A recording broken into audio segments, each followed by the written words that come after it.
सावित्रीबाई फुले शिक्षण प्रसारक मंडल संचालित श्यामलाल मोदी विद्यालय से मैं सह शिक्षिका श्रीमती कड़वे एएस आज कक्षा 9वीं का हिंदी विषय पढ़ाने वाली हूँ।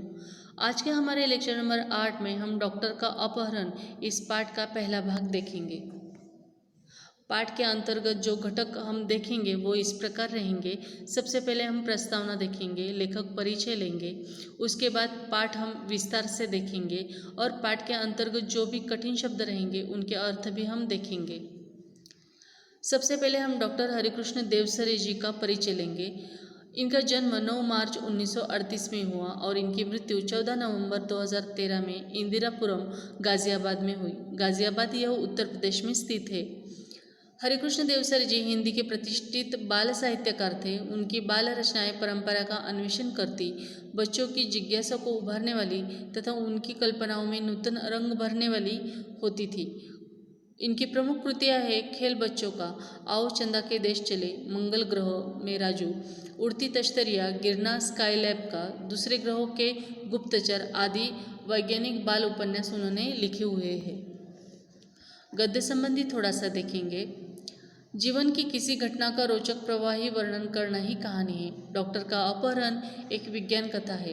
प्रस्तुत कथा के माध्यम से देवसरे जी ने उद्योगों के अंधाधुंध विकास, मशीनों की बढ़ती संख्या, फैलते प्रदूषण, बढ़ती बीमारियां, जलवायु परिवर्तन के कुप्रभावों के प्रति हमें जागरूक किया हुआ है।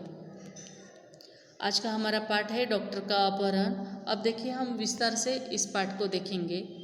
कुछ महीने पहले डॉक्टर भटनागर के अचानक लापता हो जाने का समाचार पड़ा होगा, लेकिन उसके बाद फिर उनके बारे में कुछ भी पता न चला। हुआ यह था कि एक रात को लगभग 2 बजे उनके घर की कॉल बेल बज उठी। अब डॉक्टर भटनागर जी पेशे से डॉक्टर थे, इसीलिए उनको कभी भी पेशेंट को देखने जाना पड़ता था। कोई भी इमरजेंसी आए तो वो फ़ौरन निकल जाया करते थे। आदत के अनुसार डॉक्टर भटनागर उठ गए। उनकी पत्नी जागकर भी बिस्तर पर पड़ी रही, क्योंकि वह जानती थी कि ऐसा तो रोज़ ही होता है। जब भी कोई मरीज़ सीरियस होता तब अस्पताल का चौकीदार उन्हें उठाने आ जाता। अगर किसी को उन्हें घर बुलाकर ले जाना होता तो वह भी आकर उन्हें जगा देता। डॉक्टर भटनागर मरीजों की सेवा करना अपना परम कर्तव्य समझते थे। देखिए, एक बहुत अच्छे डॉक्टर थे, होशियार डॉक्टर थे और मरीज़ों को चेक करना, जब भी मरीज़ आए या उनको कोई बुलावा आए तो वो तत्परता से जाते थे, क्योंकि अपने पेशे के प्रति वो बड़े ही निष्ठावान थे। कोई उन्हें फीस दे या न दे, इसकी उन्हें कभी चिंता न थी। उस रात भी वह उठे और गाउन पहने ही अपना दवाइयों का बैग लेकर वो चले गए। आमतौर पर से होता यह था कि वह 1-2 घंटे में लौट आते थे, लेकिन सवेरा होते होते तो वो अवश्य ही आ जाते थे, अगर देर भी हो जाए तो, क्योंकि उनको सुबह ही अपने अस्पताल में पहुंचने की जल्दी होती थी। किंतु उस दिन जब सुबह तक डॉक्टर भटनागर नहीं लौटे तब उनकी पत्नी चिंतित हो गई। पहले सोचा कि शायद मरीज़ की हालत गंभीर होगी, इसलिए देर लग गई होगी। फिर यह सोचा कि हो सकता है आज सीधे अस्पताल चले जाए। लेकिन जब मरीज़ उन्हें घर पर पहुंचने के लिए पूछने के लिए आने लगे तब उनकी हैरानी बढ़ गई। उन्होंने मित्रों तथा अन्य संबंधियों को फ़ोन किया और डॉक्टर साहब के बारे में पूछताछ की, किंतु कोई जानकारी न मिली। कुछ देर के लिए वह यही मान बैठी कि शायद वे किसी दूर के गांव में गए हो और किसी कारण से जल्दी वापस न आ पाए हो। देखिए, डॉक्टर साहब हमेशा बाहर मरीज़ को चेक करने जाया करते थे, इसलिए उनकी पत्नी को वो कोई बड़ी बात नहीं लगी। लेकिन जब सुबह तक वो नहीं लौटे तब पत्नी थोड़ी चिंतित तो हो गई और दोपहर होने तक पेशेंट भी घर पर आने लगे कि डॉक्टर साहब अब तक नहीं आए। तो ये सुनकर तो उनकी पत्नी बहुत ज़्यादा चिंतित हो गई और उसके बाद उन्होंने अपने रिश्तेदारों, अपने मित्रों, संबंधियों को फ़ोन लगाना शुरू किया। डॉक्टर साहब के बारे में पूछताछ करनी शुरू कर दी और फिर भी उनको लगा कि शायद कोई पेशेंट बहुत ज़्यादा सीरियस होगा और इसलिए उनको किसी और गांव में रुकना पड़ा होगा। शायद देर से क्यों न हो वो आ जाएंगे, ऐसा उनकी पत्नी सोच रही थी। शाम तक भी डॉक्टर भटनागर नहीं लौटे तब उन्होंने पुलिस स्टेशन को फ़ोन किया। अब शाम हो गई थी और भटनागर जी नहीं लौटे। अब उनकी पत्नी बहुत ज़्यादा डर गई थी और अंत में उन्होंने पुलिस स्टेशन फ़ोन कर करके भटनागर जी लापता होने की उन्होंने खबर उनको दे दी। चारों ओर खोजबीन शुरू हो गई थी। वायरलेस से संदेश भेज दिए गए थे। डॉक्टर भटनागर के गायब होने का समाचार बिजली की तरह पूरे शहर में फैल चुका था, क्योंकि डॉक्टर भटनागर ये बहुत ही प्रसिद्ध और बहुत ही अच्छे डॉक्टर थे, इसलिए ये खबर फैलने के लिए थोड़ी भी देर नहीं लगी। उनकी पत्नी खोज के लिए केवल इतना ही सूत्र दे सकी कि डॉक्टर साहब अपनी कार में नहीं गए। उन्हें लेने कोई गाड़ी आई थी जिसके बड़े पहियों के निशान उन्होंने सवेरे घर के बाहर सड़क और फुटपाथ पर देखे थे। अब पुलिस वालों को पूछताछ करनी है, डॉक्टर भटनागर को ढूंढना है, इसलिए उन्होंने सबसे पहले डॉक्टर साहब की पत्नी से पूछताछ की, लेकिन वो ज़्यादा कुछ बता नहीं पाई। सिर्फ इतना बता पाई कि वो अपनी कार से नहीं गए, वो किसी और गाड़ी से गए हैं जो काफ़ी बड़ी थी, क्योंकि टायर के निशान वहाँ बाहर फुटपाथ पर और सड़क पर पड़े हुए थे। जाहिर था कि डॉक्टर साहब किसी ट्रक या बस में गए हैं। मोहल्ले वालों से पूछताछ करने पर भी कोई जानकारी न मिली। फिर भी पुलिस वालों ने वायरलेस से यह सूचना भी जारी कर दी कि कहीं किसी एक्सीडेंट के बारे में जानकारी मिले तो सूचना तुरंत दी जाए। अब देखिए, पुलिस हर तरफ से कोशिश करते हैं। उन्होंने वायरलेस पर सभी जगह पर मैसेज छोड़ दिया था कि डॉक्टर साहब का अपहरण हो चुका है, डॉक्टर साहब लापता हो चुके हैं, और कहीं कोई एक्सीडेंट भी हुआ हो तो उसकी खबर तुरंत दी जाए, ऐसा भी उन्होंने हिदायत अपने कर्मचारियों को दे रखी थी। कई दिन बीत गए, कोई सूचना नहीं मिली। चूंकि डॉक्टर भटनागर का कोई शत्रु भी न था, इसलिए यह शंका करना व्यर्थ था कि उनकी हत्या कर दी गई हो। अब पुलिस वालों ने सोचा कि शायद कोई दुश्मनी हो डॉक्टर साहब की, कोई उनके साथ गलत घटना घट चुकी हो, लेकिन डॉक्टर साहब का ऐसा कोई दुश्मन नहीं था कि जो उनकी हत्या कर सके। पुलिस अब तक केवल दो ही सूत्रों पर विचार कर रही थी। एक यह कि कुछ गुंडों ने उन्हें छिपा लिया हो और सब उनकी पत्नी से मोटी रकम की मांग करें, फिरौती की मांग करें। लेकिन और दूसरा यह कि कोई डाकू का दल हो और कोई डाकू घायल हो गया होगा और उसके इलाज के लिए शायद डॉक्टर साहब का किडनैप हुआ होगा। ये दो अंदेशा थे जो पुलिस वालों को लग रहे थे हो सकते हैं।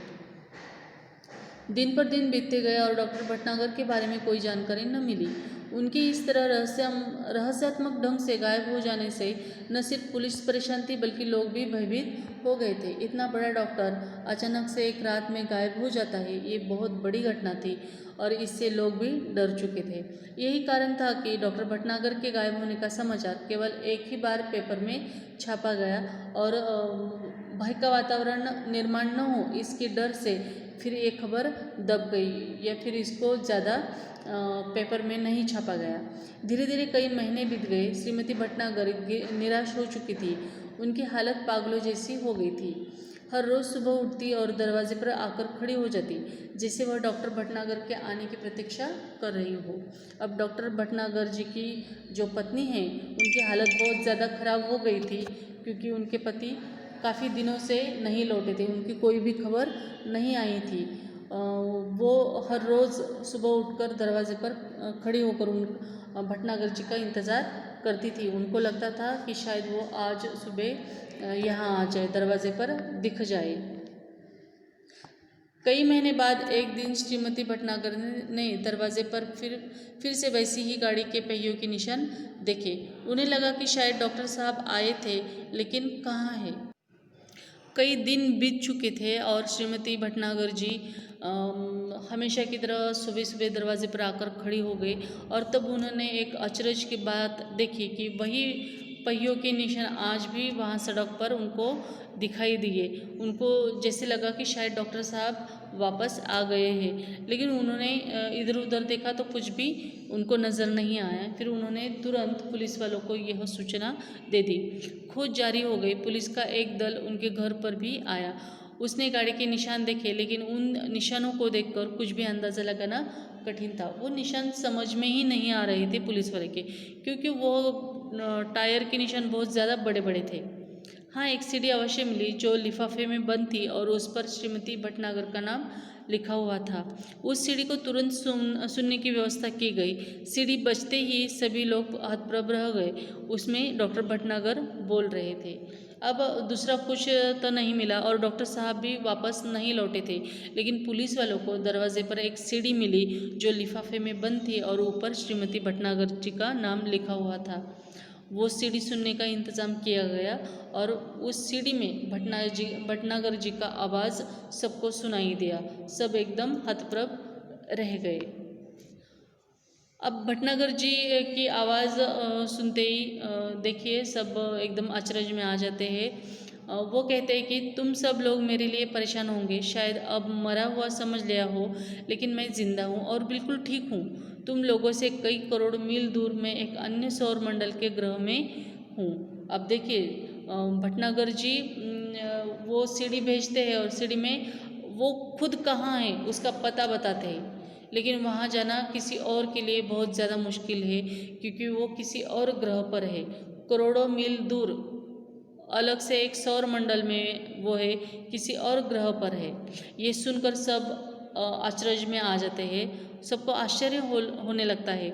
हम धरती वाले सोचते हैं कि शायद दुनिया में जो कुछ है वह हम ही हैं, लेकिन इस ब्रह्मांड में तो हमारे सूर्य जैसे न जाने कितने सूर्य हैं और सभी के लिए अपने अपने ग्रह हैं। उन ग्रहों पर दुनिया बसी है और हमसे वे लोग कई गुना ज़्यादा उन्नतशील है। मुझे यहाँ आकर अपने परिवार, मित्रों, देश और पृथ्वी से दूर का दुख तो बहुत ही ज़्यादा है, लेकिन इस बात की खुशी भी है कि मेरा यह भ्रम जाता रहा कि दुनिया में सिर्फ हम ही हैं। मुझे उम्मीद है कि पृथ्वी के लोग मेरी इस बात से कुछ सबक लेंगे। अब देखिए भटनागर जी कुछ कहने की कोशिश कह रहे हैं इस सीढ़ी के माध्यम से। वो कहते हैं कि मुझे लगा जैसे हमारे इस सौर मंडल में सिर्फ हमारा ही ग्रह ऐसा है जहाँ पर इंसान है, लेकिन नहीं, हमारे जैसे काफ़ी सारे ग्रह हैं जहाँ पर जीव रहते हैं, जहाँ की प्रगति बहुत ज़्यादा हो चुकी है और जो मैं अब आपको बताने जा रहा हूँ इससे आपको एक सबक मिलेगा, ऐसा वो कहते हैं। अब वो सबक क्या है?